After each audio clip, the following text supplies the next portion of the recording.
मुझसे नफरत है ना, मुझसे सब कुछ तो कर चुके मेरे साथ, मेरी बीवी के साथ, मेरी बहन के साथ, मेरी मरी हुई मां के साथ, मेरे भाई के साथ, मेरे रफ़क़ा के साथ, मेरे अजीजों के साथ, मेरे शहर के साथ, गरीब लोगों के साथ सब कुछ नहीं कर चुके। क्या है?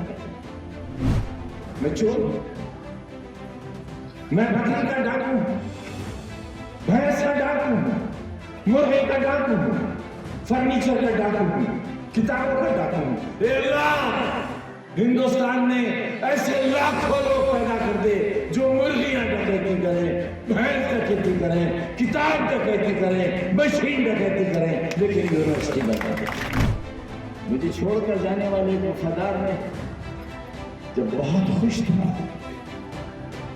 उसने मुझसे कहा कि आजम भाई, अगर मैं कभी आपसे बेवफाई करूं और आपको कभी धोखा दूं, गोया अपनी मां के साथ सुना। और हमारा एक जाने वाला कहता है जो दरी नहीं बिछाएगा,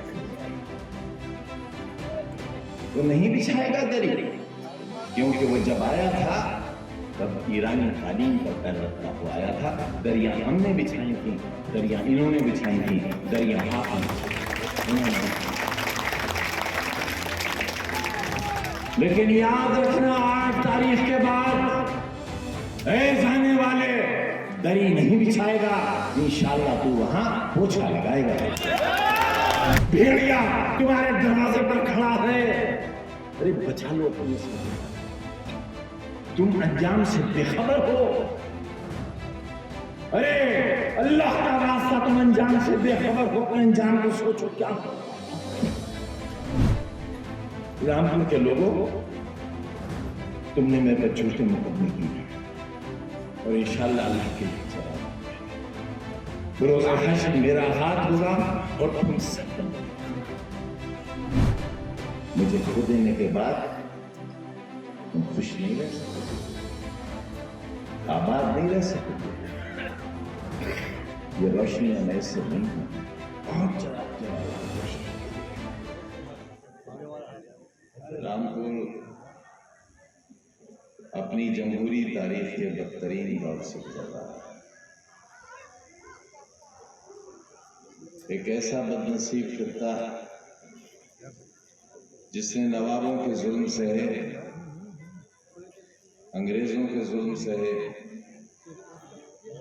आज आजाद हिंदुस्तान में वो सिर्फ जुल्म ही नहीं सह रहे हैं, बल्कि उनसे इतनी नफरत की जा रही है, इतनी घृणा है उनसे, उन्हें ठोकरों से मारा जा रहा है, उनके घरों के दरवाजे तोड़े जा रहे हैं, उन्हें थानों में। और आप अपने पर हंस रहे हैं या हम पर हंस रहे हैं? कितना हंसोगे अपने ऊपर? तुम पे तो दुनिया हंस रही है, थूक रही है हम पर दुनिया। हंसो और हंसो, हमसे ज्यादा बेशर्म और कौन हो सकता है? इतना कुछ सहने के बाद भी तुम्हारे अंदर हंसने की हिम्मत है। मैं दाद देता हूं तुम्हारी सेहत को।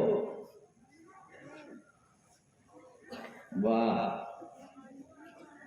वाह जवानों वाह।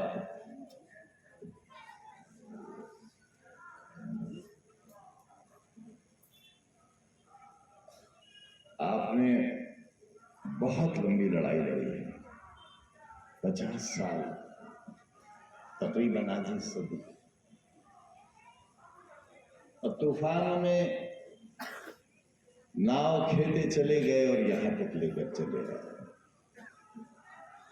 सरकारें बहुत सी आई, हमारी सरकारें भी आई, लेकिन अमन था, शांति थी, मोहब्बत थी, एक दूसरे का एहतराम था और तरक्की थी। हम तो ये जानते ही नहीं थे कि सरकारों का ये काम भी है। हमें तो ये खबर ही नहीं थी कि सरकारों का काम घरों के दरवाजे तोड़ना है, औरतों के चेहरों पर थप्पड़ मारना है, घसीट कर ले जाकर थानों में बंद कर देना है, बेगुनाह लोगों को महीनों और वर्षों जेलों में डाल देना है, उनके हाथों से कलम और मुंह से जबान खींच लेना है।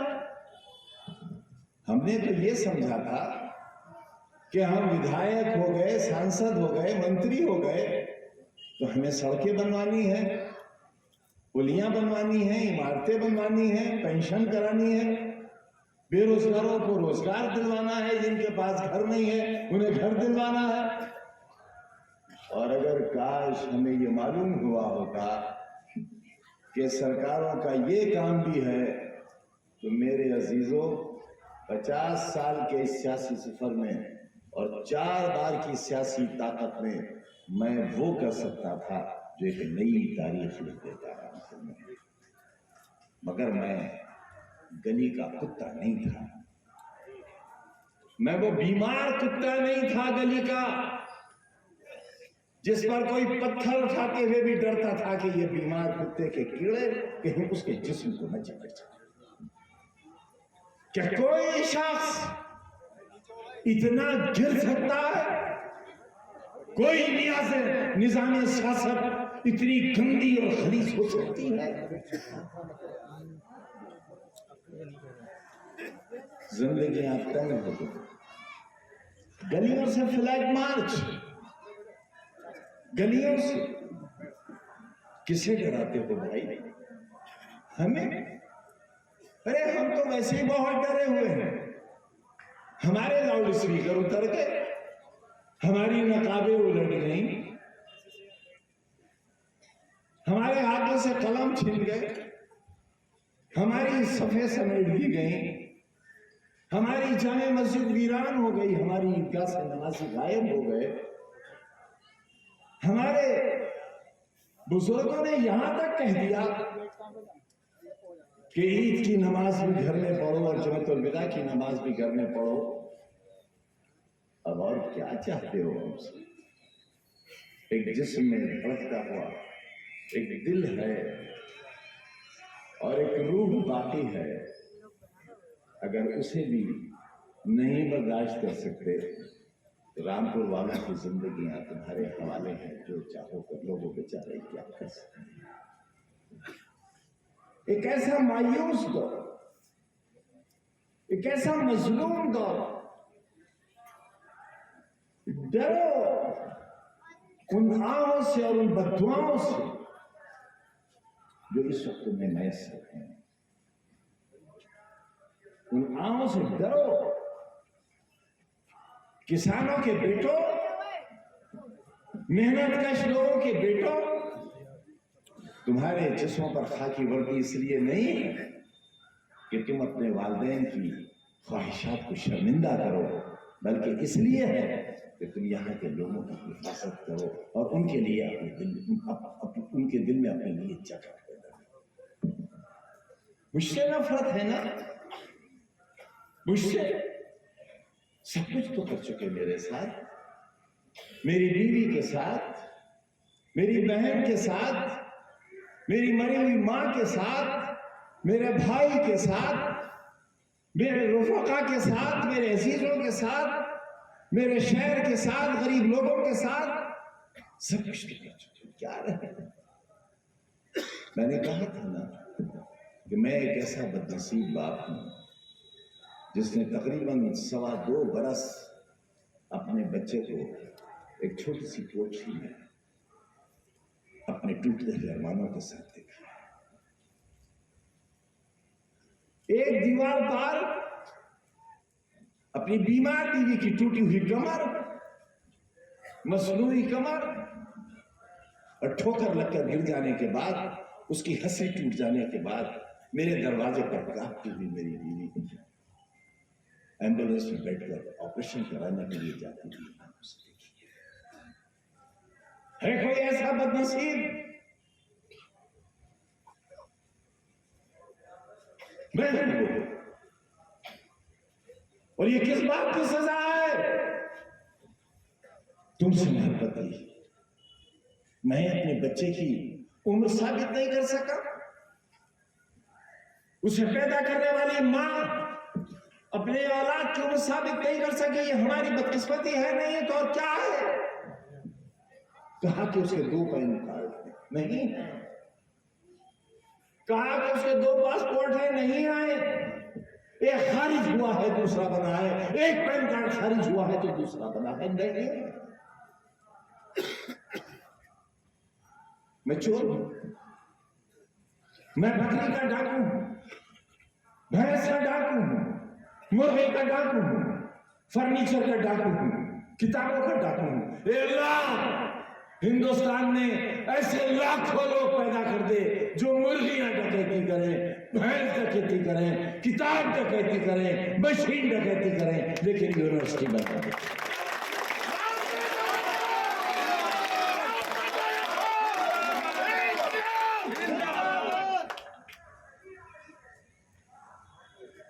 मैं, मेरी औलाद अदालत के सामने अपनी बेगुनाही साबित नहीं कर सके।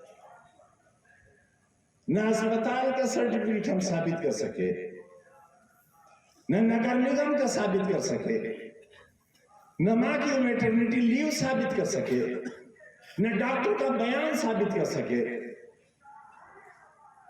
और हम सजा के दरवाजे पर। जेल हमारा इंतजार कर रही है कि हम फिर आए। और जानते हो क्या सुलूक हुए थे हमारे साथ? वो सुलूक तो शायद यहूदियों के साथ हिटलर ने भी नहीं किया, जो हमारे साथ, जो इनके शौहर के साथ बिजनौर में हो रहे हैं। कब तक सो हमारी बर्बादी का तमाशा करते थे। हमसे नाराज हैं। आज सोशल मीडिया पर आया है कि आजम खान का दायां हाथ भी कट गिर गया। ठेकेदार लोग चले गए, मालदार लोग चले गए, मगर वफादार तो रह गए।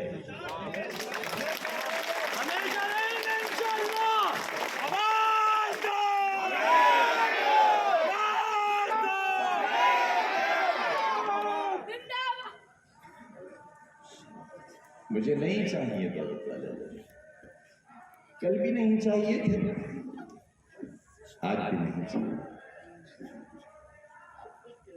मेरा दर्द अगर महसूस नहीं करोगे तो एक दिन यही दर्द तुम्हें भी सहना पड़ेगा। ये मत समझ लेना कि जो मुझ पे गुजरी है वो तुम पे गुजरने वाली नहीं है। ये तजर्बा हुआ है कि 5 बजे आजम खां की मेंबरी खारिज हुई और 5:10 पर इलेक्शन कमीशन ने अगले चुनाव का ऐलान कर दिया। 8 बजे तक विधानसभा के स्पीकर ने उस सीट को वैकेंट दिखा दिया और विधानसभा 37 के बजाय घबराहट में विधानसभा 38 का ऐलान कर दिया। और अगली सुबह इलेक्शन कमीशन ने चुनाव की तारीख की घोषणा कर दी। कितनी जल्दी थी मेरी बर्बादी की, कितनी जल्दी थी, ताकि मैं बेदस्त पा रह जाऊं, मेरे खाली हाथ हो और मैं तुम्हें कुछ न दे सकूं, न तुम मेरे हाथों में कुछ रख सको। मैं कहां से लाया था? मैं पार्लियामेंट की मेंबरशिप तुम्हारे लिए जीत कर लाया था। 2 सरकारें थी तुम्हारे खिलाफ, एक ताकतवर शख्सियत थी तुम्हारे खिलाफ, उससे जीत कर लाया था। तुमने खो दिया उससे। तुम्हें एयर कंडीशन की ठंडी हवा चाहिए थी, नैनीताल की वादियों के अंदर ठंडी हवा चाहिए थी, खूबसूरत मनाजिर चाहिए थे तुम्हें, और तुम अपने घर से नहीं। पुलिस का जमीन पर बचता हुआ डंडा तुम्हारी उम्मीदों को सर्द कर गया और तुम मर्दानगी से दूर रहे। क्या चाहते? कौन सी बर्बादी का इंतजार कर रहे हैं, कौन सी तबाही का इंतजार। रोज दस्तक होती है दरवाजे पर, कल 24 मुकदमों में तारीख, अगले दिन 25 मुकदमों में तारीख, और हर दफा में उम्र कैद की सजा।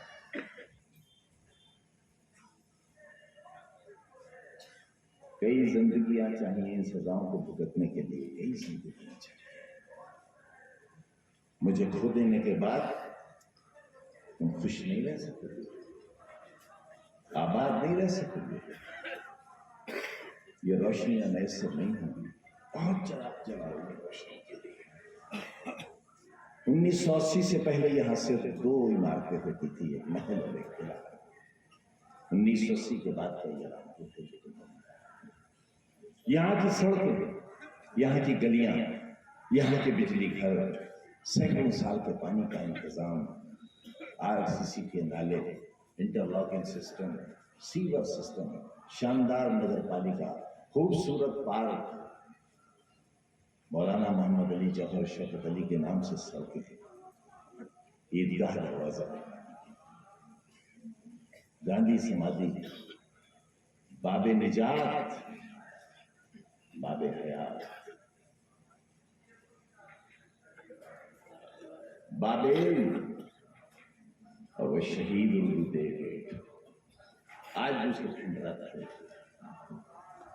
और क्या उम्मीद करते हो मुझसे? तुम्हारी खुशियों के लिए मैं कितना रोया हूं,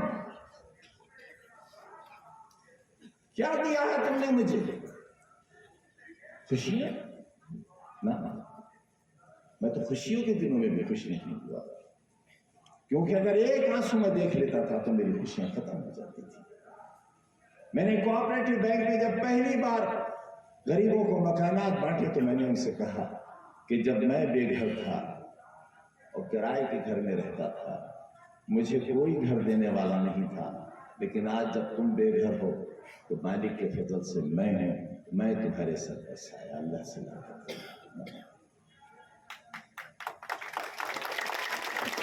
मतलब मैं सही नहीं था, मेरा रास्ता गलत था, मेरी मंजिल का पता नहीं था, क्योंकि मैं तुम्हारे बीच में था। तुमने अपने के बीच को वो मुकाम नहीं दिया जो उसे देना चाहिए था, क्योंकि वो तुम्हारा है, वो तुम्हारे जिस्म का बाजू था, तुमने काट काट दिया उसे। मौलाना आजाद ने कहा था कि जब मैंने जबान खोली तुम्हारे लिए तो तुमने मेरी जबान काट दी, जब तुम्हारे लिए कदम उठाए तो तुमने मेरे पैर काट दिए। तुमने उसी बारी को एक बार फिर मैंने तुम्हें पार्लियामेंट की सीट तकरीबन 1.5 लाख वोटों से जीत कर दी थी, और तुम्हारी कब्जत ने उस सीट को हरा दिया, छीन ली वो सीट। क्या उम्मीद कर रहे हो? क्या आज जोड़ूंगा? बहुत टूटा हुआ दिल है, सिवाय मायूसियों और दर्द के कुछ नहीं है जिंदगी में। वो मेरा बच्चा दिल्ली में है, वकीलों से मशवरा कर रहा है कि जेल के दरवाजे हमारा इंतजार कर रहे हैं, कैसे रोकोगे?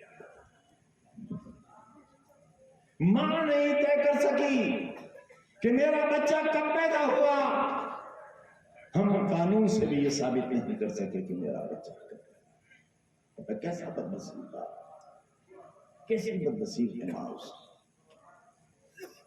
यहां कितने लोग खड़े हैं, कितने बाप और कितनी माएं जो इस जुल्म को करते हैं जो हमने किया, और सजा कितनी संगीन होती है। 27 महीने 8/12 की कोर्ट, 27 महीने,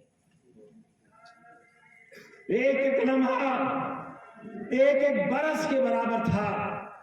किसके लिए? किसके वास्ते? इन मासूमों के वास्ते, क्योंकि गुनाह यह था कि यह कलम जिसे लगाकर मैं मौत के बिस्तर पर अस्पताल गया था, ये कलम आज भी मेरे पास है, और मैं ये तुम्हारे हर बच्चे के पास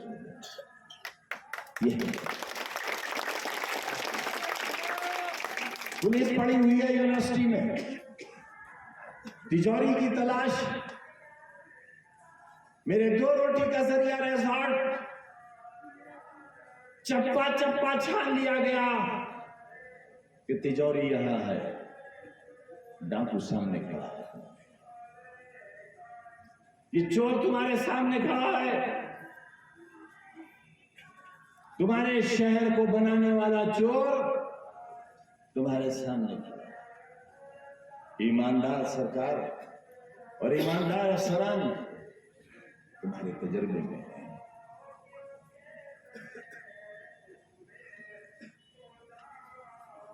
दोस्तों,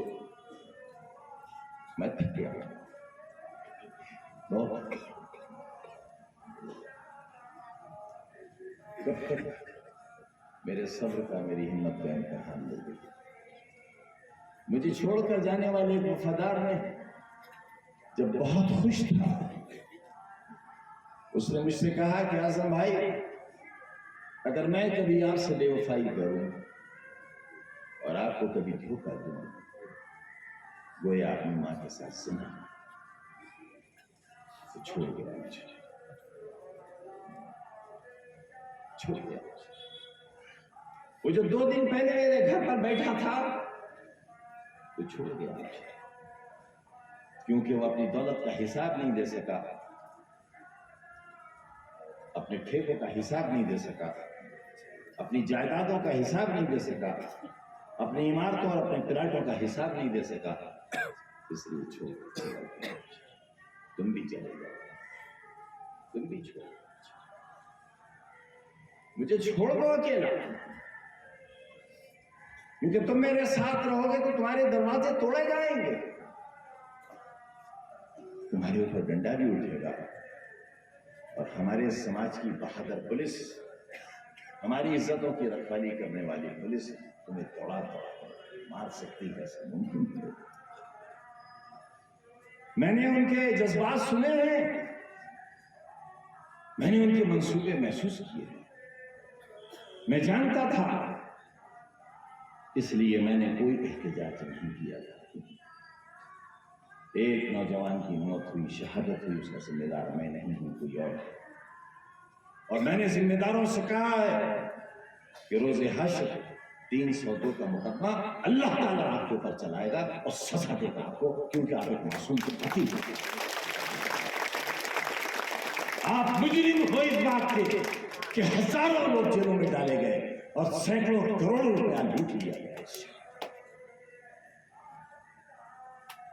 यही सजा है, यही खता है कि मैं तुमसे बेपनाह मोहब्बत करता हूं, मैं तुम्हें चाहता हूं, मैं तुम्हें अपने दिल से करीब रखता हूं, और तुमसे कह चुका हूं कि मैं आवाज हूं तुम्हारी, मैं आबरू हूं तुम्हारी, तुम्हारे सीने में जो दिल है उसकी धड़कन हूं मैं, और जिस दिन मैं ना हुआ उस दिन तुम्हारे सीने की धड़कनें रुक जाएंगी, और तुम्हारे दर्द को कहने वाला कोई इसलिए नहीं होगा कि मेरे अंजाम से हर शख्स सब यही चाहते हैं कि कल कोई तुम्हारी आवाज न बने, कल एक कदम तुम्हारे लिए न उठे, एक मुट्ठी तुम्हारे लिए बंद न हो। सारे गौकश आज भारतीय जनता पार्टी के स्टेज पर है। क्या होगा गौ माता का? बताओ मुझे, देश के रखवालों जिनके ऊपर गौकशी के 50 मुकदमे हैं, हिस्ट्री शीटर हैं, तो भारतीय जनता पार्टी के सपने खा सोफों पर जगह नहीं है, और हमारा एक जाने वाला कहता है कि वो दरी नहीं बिछाएगा, वो नहीं बिछाएगा दरी, क्योंकि वो जब आया था तब ईरानी तालीम पर पैर रखता हुआ आया था। दरिया हमने बिछाई थी, दरिया इन्होंने बिछाई थी, दरिया आपने। लेकिन याद रखना, 8 तारीख के बाद जाने वाले दरी नहीं बिछाएगा, इंशाअल्लाह तू वहां पोछा लगाएगा।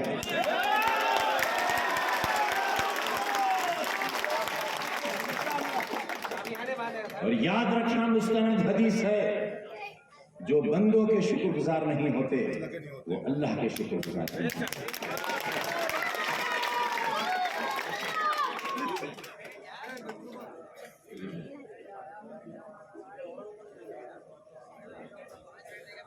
मैं आपके पास एक दरखास्त लेकर आया हूं,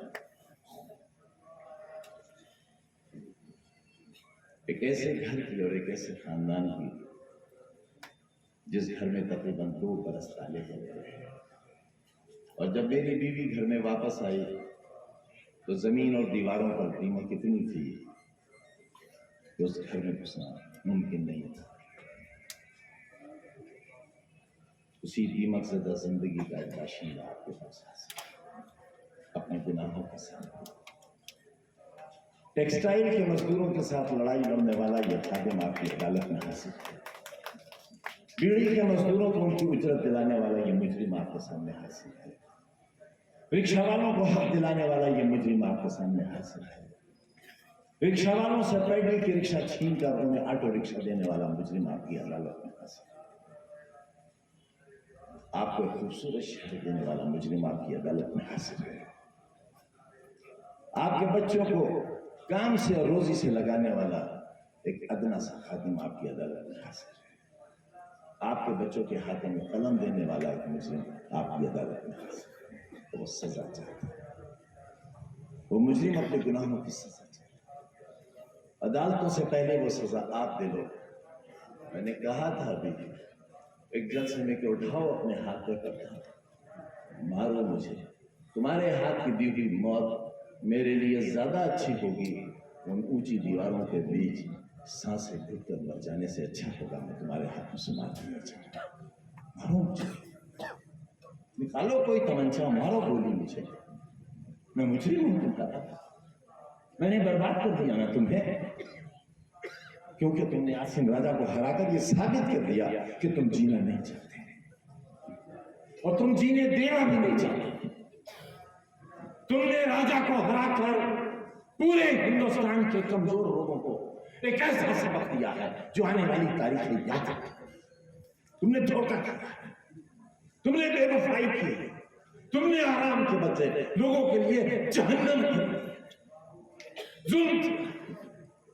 और ये मेरा हक है तुमसे कहने का, क्योंकि मैं तुम्हारे गम की आग में जला हूं। मेरी सेहत देखो, और इस सेहत के बावजूद तुम्हारे गली गली और दरवाजे दरवाजे जाकर तुमसे भीख मांगता हूं। ये मेरी हिम्मत है। क्या चाहते हो मुझसे? मेरी सेहत पर मेरा भीख का हाथ अपने हर दरवाजे पर ले जाकर मुझसे भीख मंगवाते हो, इसलिए कि आसिम राजा जीत जाए। भेड़िया तुम्हारे दरवाजे पर खड़ा है, अरे बचा लो अपनी असमत का। तुम अंजाम से बेखबर हो। अरे अल्लाह का वास्ता, तुम अंजाम से बेखबर हो। अंजाम को सोचो क्या होगा, तुम्हें क्यों एहसास नहीं है क्या?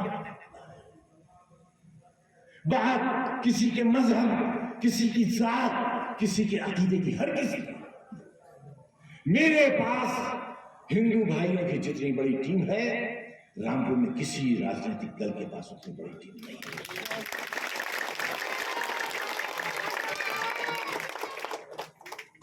हाँ, मेरे पास गोकशों की टीम नहीं है, मेरे पास अपराधियों की टीम नहीं है, मेरे पास जालिमों की टीम नहीं है। मैंने हाथ बढ़ाया है तुमसे मोहब्बत के लिए, तुमने मेरे हाथों पर अंगारे रखी। मैं तुम्हारे लिए रास्तों पर चला, तुमने कांटे बिछाए मेरे रास्तों, तुमने गालियां दी हैं मुझे, तुमने मेरी जिल्लत की है, तौहीन की है। रामपुर के लोगों, तुमने मेरे पर झूठे मुकदमे किए हैं और इंशाअल्लाह अल्लाह के लिए जवाब रोज़ हश्र मेरा हाथ होगा और तुम सब बनेगा। तुमने बहुत दुखाया है मेरा, बहुत रुलाया है। बुज़दिल नहीं, बड़ी बहादुरी से जुल्म का मुकाबला कर रहा हूं, 2 सरकारों का मुकाबला कर रहा हूं। मर जाए, मैं बुज़दिलाना और मरना नहीं चाहता, तुम्हारे हाथों से मरना चाहता। तुम पत्थर नहीं भी मारोगे तब भी मर जाऊंगा। आसिम राजा को हरा दो, मर जाऊंगा। मैं तो नहीं हूं, यही तो कहते थे ना कि हराना है इसे। लो, हराया तो नहीं जा सका, हटा दिया मुझे। मेरा तो वोट देने का हक खत्म हो गया, लेकिन शहरियत का हक अभी बाकी है। हिंदुस्तान मेरा वतन है, यह हक मेरा बाकी है। मेरे अजदाद की कब्रें हैं, यह हक मेरा बाकी है। मेरे बुजुर्गों की कब्रें हैं, यह हक बाकी है। मेरे पसीने और खून की छींटों से सजा हुआ हिंदुस्तान बाकी है। ये शहर भी आपका है और आपका ही रहेगा।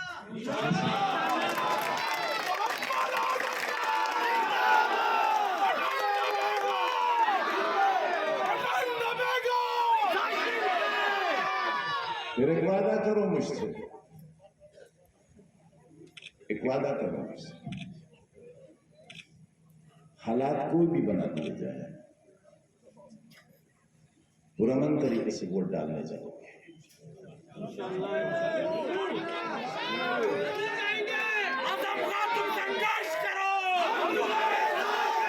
मेरी माँ, मेरी बहनें, मेरी बच्चियां आगे होंगी, और अगर तुम्हें डर लगता है तो तुम उनके पीछे हो जाना। मुझे उम्मीद है हमारे किरदार, हमारे चरित्र बहुत गिर गए हैं, लेकिन इसके बावजूद भी किसी औरत पर पुलिस का डंडा नहीं उठेगा, ऐसी उम्मीद करता हूँ। बहुत कुछ बर्बाद हो गया है, लेकिन शायद अभी इतनी कदरें बाकी हैं। इसी उम्मीद के साथ मेरी जिंदगी की अगली सांसों का इंतजाम कर लेना और मेरे राजा का राजा।